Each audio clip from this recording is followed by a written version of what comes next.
mean, he's unstoppable.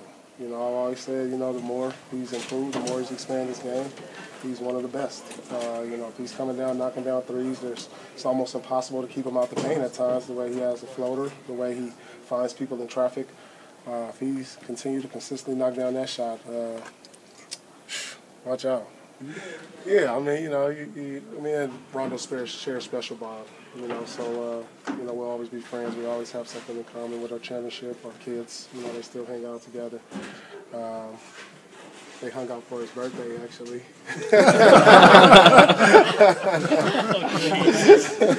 Gotta like the match, don't you? So,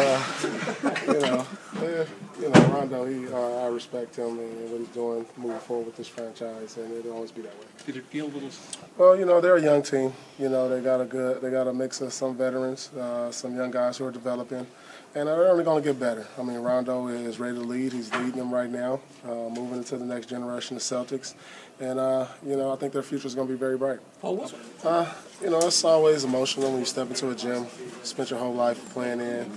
The tribute last time made it so much more emotional, and the cheers. But every time I come into this gym, it's because I always seeing friends and people who's been around all the years. It's always going to be emotional because you miss them, you know, for knowing them so long. So not at the same level it was last time, but it's always going to be there. Paul, would you ever consider playing for the Celtics again? Yeah, why not? You know, maybe play for them, maybe work for them. You know, who knows what the future holds. Yeah, definitely just more comfortable out there, you know, in the system, in the league, and just, you know, kind of just relaxing playing basketball like you always have. How big is it that you guys came out tonight and, you know, got this win after Wednesday's game? You know, it's big for us, you know, especially for the fans as well. Get a win at home is huge, and, you know, just bring some life back to this team and this locker room and this city. How do you win a game with 28 turnovers? I don't know. I guess when they go 0 for 17 in the first half from 3, it helps out. You can't really go under on him anymore.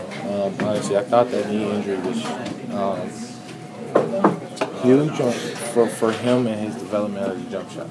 At the beginning of the year, he realized that he couldn't get some right up and running again until he gets used to playing.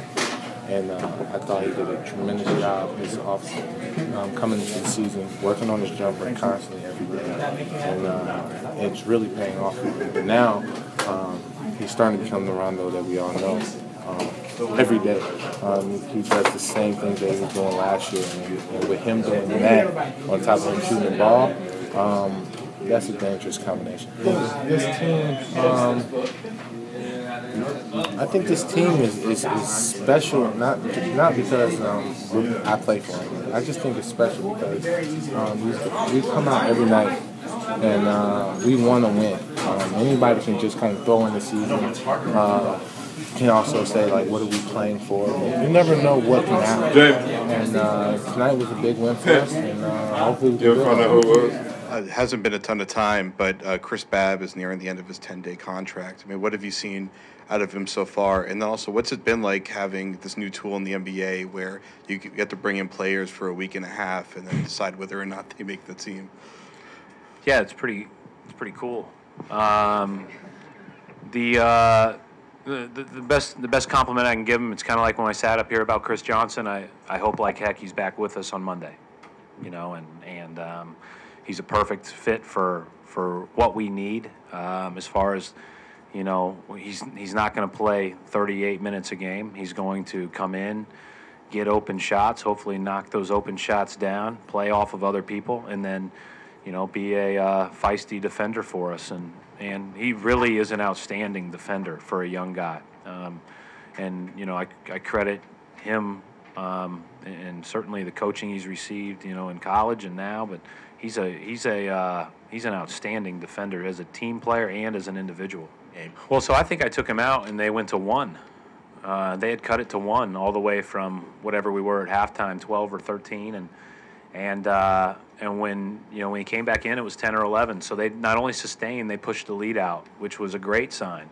You know, I kind of gulped, to be honest. I looked out there, Sherrod, and we were the 25 and under league.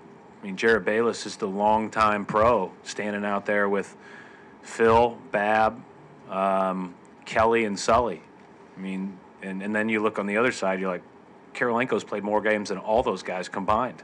So that was a little nerve-wracking, but they did a good job. And I thought their energy in getting the loose balls kind of helped us push the lead out. Yeah, you know, I was just talking to Rondo a few minutes ago, and it's, you know, let's have fun. Let's just play hard and have fun.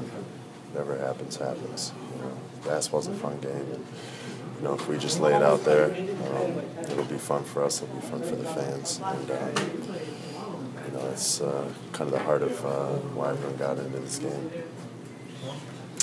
Boom. Thank you, Kris.